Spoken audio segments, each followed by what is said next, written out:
Alright lads, so we are now officially in the year 2023, and with that we have our new tier list to start off the year, as Caleb did introduce 5 very powerful characters that we are going to rank in our tier list. At the same time, we did also receive 6 new resurrectable characters, 3 of them actually being 1000 Year Blood War, and we're going to discuss in this video if their resurrection even made them better. Now, as always, when it comes to our tier list, we have 3 main factors: 1 usability, 2 damage and also range, and then 3 survivability. If you are a character that highlights all 3 of these factors, you are most likely going to be at the top of the top. And likewise, if you're a character that kind of struggles with survivability, has a decent damage output, and doesn't have much usability, well then you're most likely going to be at the bottom of our list. And speaking of our list, let's start off with the heart attribute. And the heart attribute this month received no new resurrectable characters, but we did get 2 new characters, and the first one we're talking about is the Hallibell, the Christmas version of Hallibell. Now in this case, I'm actually very surprised at how good she turned out to be.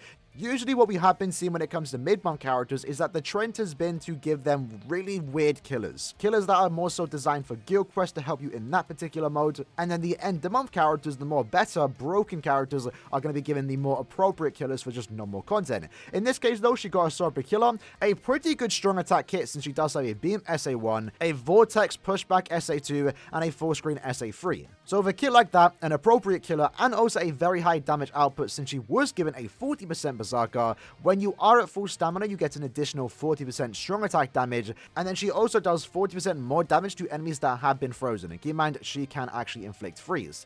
To top that all off too, she has Frenzy +1, and also 30% more damage when at full stamina. Not only is that a very powerful soul trait for any future heart character, it also allows her to hit incredibly hard for the most part. Now, like if her damage wasn't the only thing she was given, she was also given guard break and also hit enemies, so she has that extra bit of utility. She does have the built-in strong attack recharge, and then most importantly for farming purposes, she does increase the amount of coins you get and also link swap potions. So not only is she going to be a great character for farming coins, you can also use an epic raid to farm normal link swap potions, and since she does have a very high damage output, she's going to be one of the better characters in epic raids just to clear content fast. That's what you kind of want to do in epic raids, clear as fast as you can, and get the bonus drops, and in her case, she's one of the better heart characters for that. The only thing she's really lacking is an extra bit of survivability. She's not immune to any stat elements. She doesn't even have any ways to stay at full stamina, so if you do take any type of hit, you're losing most of your damage output. 40% strong attack damage and also the 30% more damage is going to be stricken away from her when she takes damage.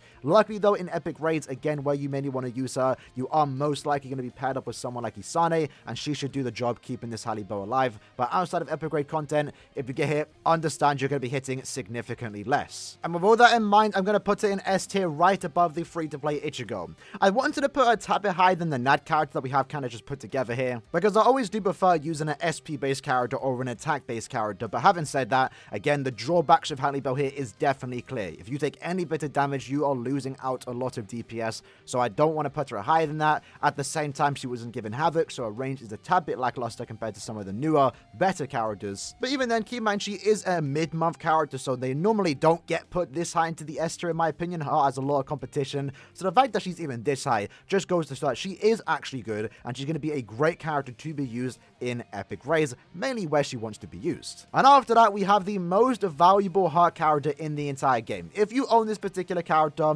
we are talking about Beyond Bankai, aka Beyond Resurrection Kaname. This character is by far the MVP of the entire month, being a bonus in epic raids, one of the more valuable characters for the current New Year's Bankai quest, and then he also can be used in guild quests as I'm making this video. So Kaname, first and foremost, is going to be your farming character. By using this character in Inheritance Trials, Inheritance Zone, Droplet Zone, Epic Raids, he's increased the amount of link swap potions, super link swap potions you get by 5, and also increasing the droplet drop rate for mines by 30%. This makes him again one of the more valuable characters since he increases the 3 main items to max out your characters, and then to go alongside that, Kaname itself is actually very, very solid. For starters, he has a very powerful strong attack kit, his SA1 being the weakest part about him, but it really doesn't ruin him, it just being a pushback attack. His SA2 is the best strong attack in the entire game, it being a distant AoE doing a lot of damage and then turning into a tracking vortex. Not only is that great in any content you put him against, it's also the first time we've seen a farming character like this have such a powerful strong attack too. With a full screen strong attack 3 and also drain on every single attack, it does allow him to easily stay at full stamina, have great crowd control, and clear content relatively easy. And it's going to get easy because he has a lot of utility to go alongside that, such as Frenzy plus 2 increasing his damage output. He has a 20% strong attack damage buff to your entire team if you are a heart character, and that does go on for himself.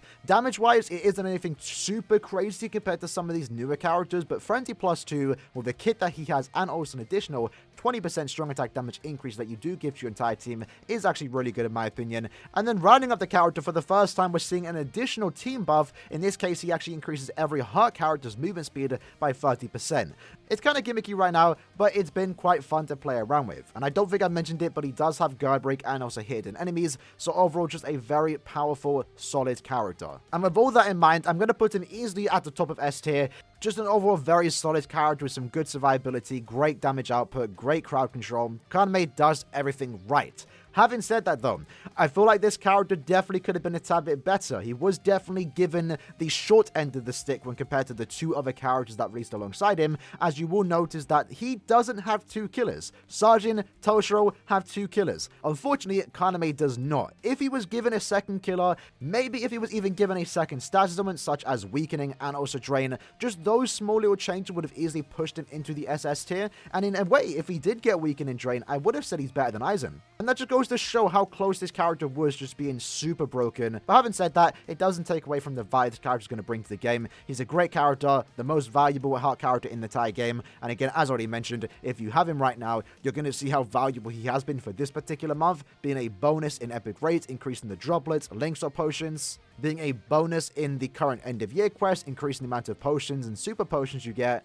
and also makes for a good side in guild quests if you do need that ranged no affiliation support. But other than that, that's basically our heart tier list. Now let's move on to the power tier list. So for the power attribute, we received 1 new character this month and also 1 new resurrectable character.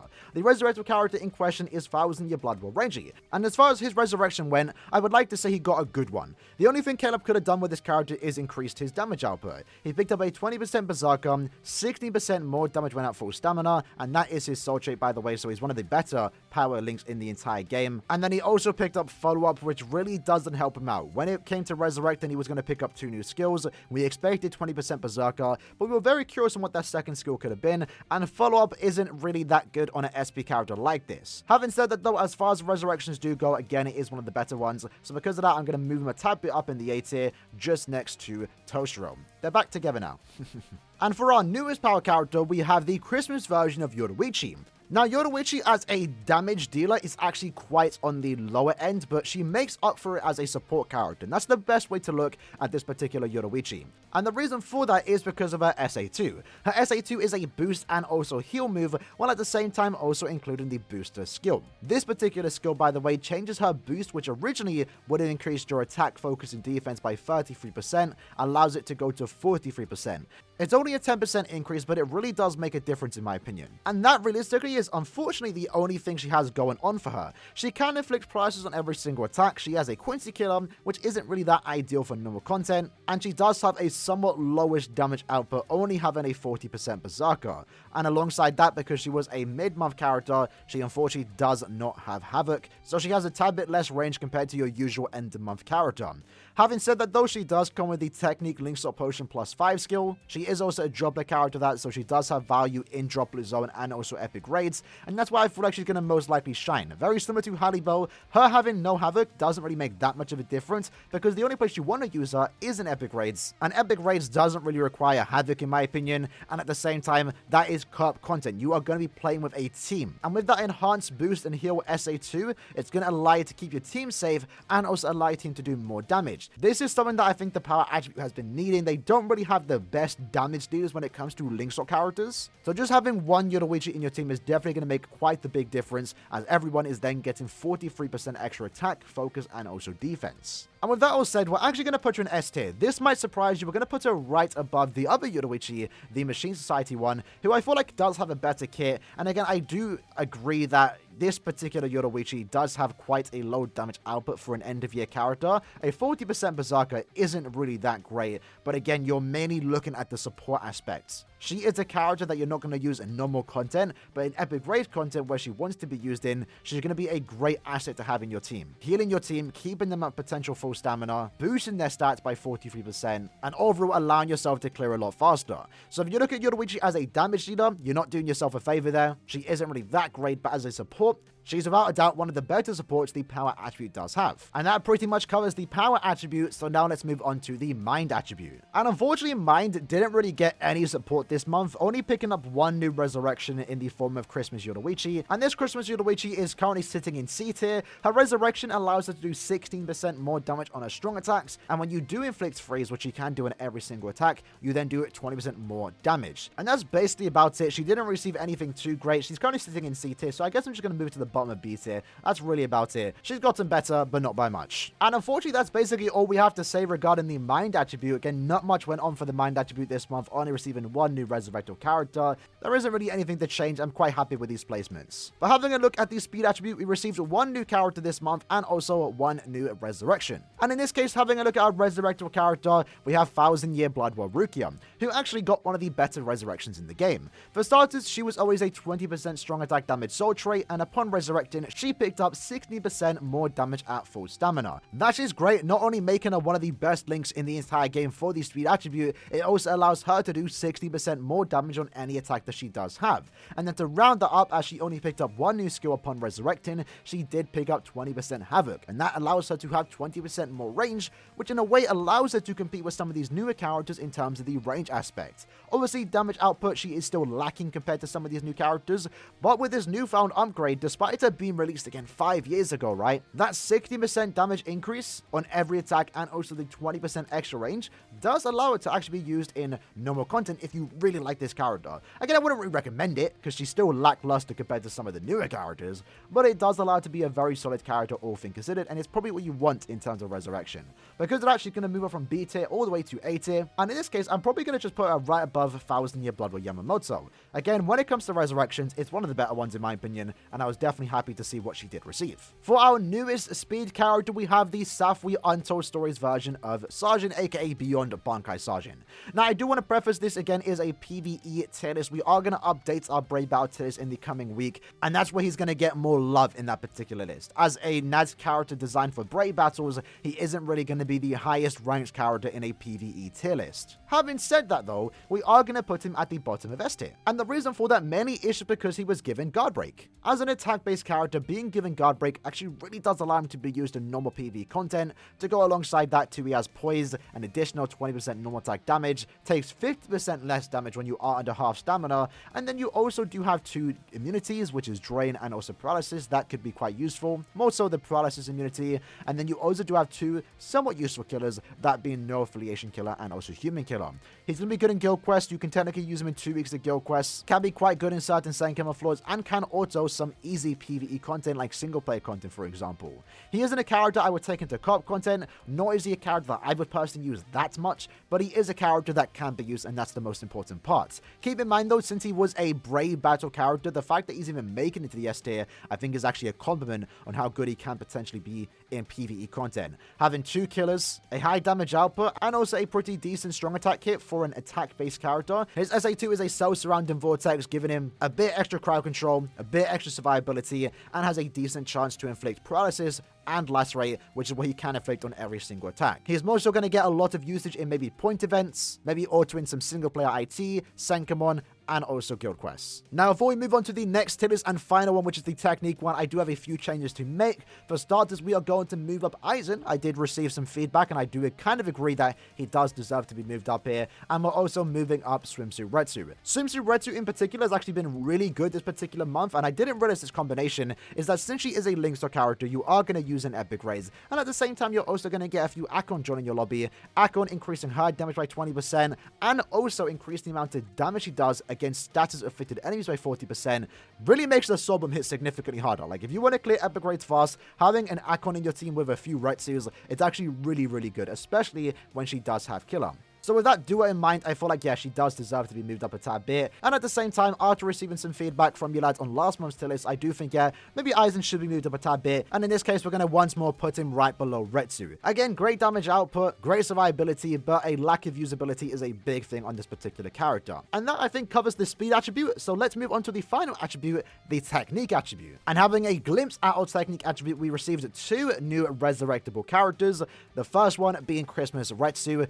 In terms of her resurrection, she just picked up 20% more strong attack damage, and that's really about it. She doesn't really change at all, and I'm going to keep it in the exact same position. Our second resurrectable character was actually 1000-Year Blood War Ichigo, and he, in my opinion, and it's still a hot take, I agree with that, is that he is one of the better resurrections in the game. Not because it made him better, but it made him significantly more usable. He picked up more NAD damage, which is always great. He also picked up more range on his NAD string, which for a ranged NAD character is actually very rare. And instead of picking up a new skill for more damage or more survivability, he got 30% more speed droplets. So Ichigo is now a droplet character.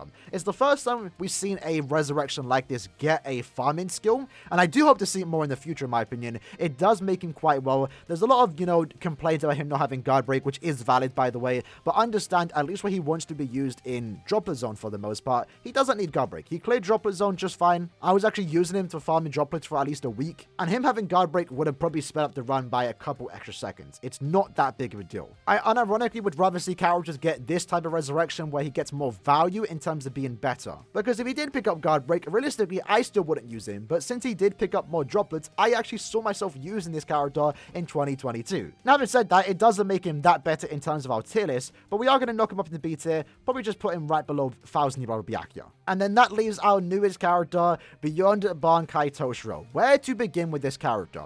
For starters, one of, if not the hardest hitting character in the entire game. The damage this character can do is absolutely insane, and it's thanks to these following skills. When at full stamina, you do 20% more damage. Additionally, when you are once more at full stamina, you then get 40% more strong attack damage. Additionally, he also has a built-in 40% berserker, and with frenzy +1 and also an additional 80% stat boost to your spiritual pressure stat when you do inflict a stat summon, that allows him to be a very hard-hitting character. But then it gets even crazier because he does have the gauge effect, and when you do complete that gauge, you then get an additional 100% berserker. He has so many ways increasing his damage output, it's actually quite crazy. And before this character released, I was wondering how often would he have all these damage increases on at the same time, and it turns out quite often. It's actually quite often this character is going to have the star summon boosts. He's going to get the gauge effect quite often, since that was also buffed recently, and then with a very powerful strong attack hit, having a 3000 lead beam SA1, a lunge SA2 with some really good AoE to it, one of the better SA2s in the game, and also a full screen SA3 which has more range because he was given Havoc. He's immune to every status element. He also has Marauder, so you can go through range resistance and also guard break. And then you will notice that he does have some skills that require him to be at full stamina, but when you actually complete the gauge and max it out, you actually get a 30% heal for yourself. With 2 additional flash steps and also a striper killer, it makes him one of the best characters in the entire game. He also does have a second killer, that being Squad Zero. This is more so just going to allow him to be used as a side character in guild quests alongside with Yamamoto, for example. Squad Zero killer, again, in my opinion, is one of the worst killers in the entire game. There's only 5 characters in the game that actually have this, so you're not really going to get a usage out of that second killer for the most part, outside of guild quests. But still, Cyber Killer is actually good enough, and with the damage output that he has, with the survivability that he has, and also with the strong attacks that he does have, instantly going to be the best technique character in the entire game. He's a very simple character, just a lot of damage with a good strong attack kit with some built-in healing and also a pretty powerful soul bomb. The Bombardment +1 with the spiritual pressure boost and the extra 20% full stamina does allow him to be a pretty hard-hitting nuke. And despite him being the definitive best technique character in the entire game, he could have been one of the best characters in the entire game if he was given weakening. That simple change, just like Kaname, would have made a complete an utter difference. It's quite crazy what that stat augment would have done for this particular character. If he had weakening, I would have without a doubt said he's the best character in the entire game, like without a doubt. But with that said, him not having weakening isn't that big a deal. Weakening would have essentially allowed him to be a very hard-hitting nuke in Guild Quest to the likes of 7th Anniversary Ichigo, for example, and that's what would have taken him above someone like Yamamoto, for example, when it comes to Guild Quest nuking. Obviously, Yamamoto is still a better nuke and would have still been a better nuke, but when it comes to PvE content, I think the only character that rivals him, in my opinion, is 7th Anniversary Uryu, who I think is still the best character for just clearing content. He's the most fun to play, super safe to play around with too, and in this case, Torshio is actually very, very similar. He literally has the exact same strong attack here as Uryu, along with the gauge, but different ways to increase his damage output, different ways to heal himself, and overall, Torshio is without a doubt one of the better characters in the game, easily taken the #1 spot in our Technique SS tier list. And before we do end the video, we have one slight change to make, and that is actually moving Retsu just a tad bit above Artwork Ichigo.